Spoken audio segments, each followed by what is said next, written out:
If you like the idea of shooting residential homes, commercial buildings, hotels, restaurants and more, then you might like to do real estate and architectural photography for just a couple of days each week to supplement the other photography that you do. As an example, here's how your week might look. 3 days each week you make available for your weddings and portraits.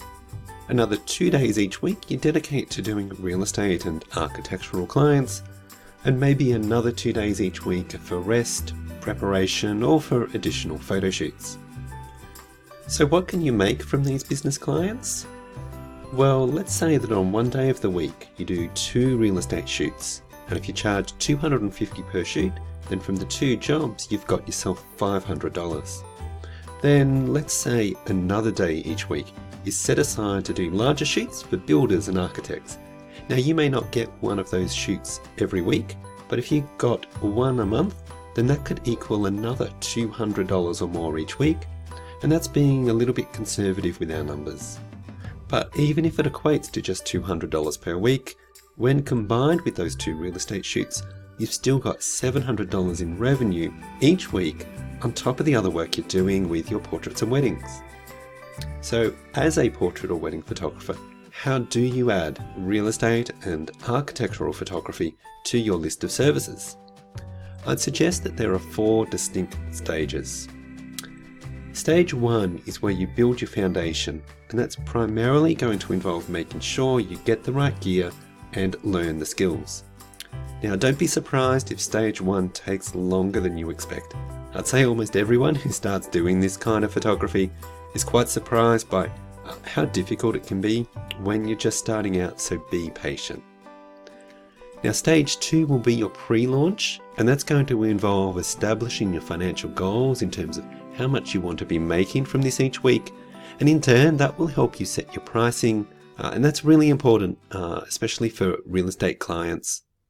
You're also going to need to build a strong portfolio of images and develop some kind of online presence. Now ideally you'll have a website that is independent of your portrait and wedding website, because the target market is very different, and I feel that having your portraits mixed in with your architecture confuses the market.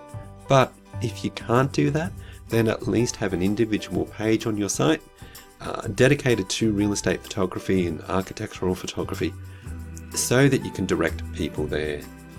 You're also going to want to set when you will make yourself available for this kind of work, how you will deliver the images after the shoot, and what your payment process is going to be, and it may be different to what you do for your portrait clients.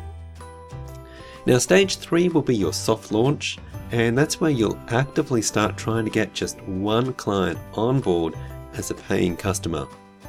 You'll then want to review the whole process after the images have been delivered and identify anything that needs changing. You'll then review and make any changes to the way you're operating, and if necessary, you might try and work with 1 or 2 more clients during this soft launch stage if you need to refine things further. Now finally, stage 4 is your full launch, and this is where you'll have everything working perfectly, and you'll be aiming to get enough clients to reach your financial goals that you set for yourself in stage 2. So there are our 4 stages again.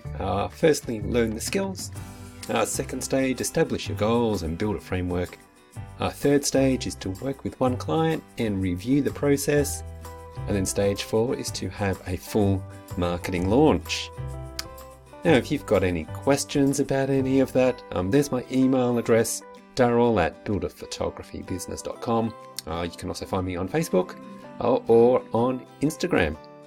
Alright, that's it for this video. I'll hope to see you here again soon.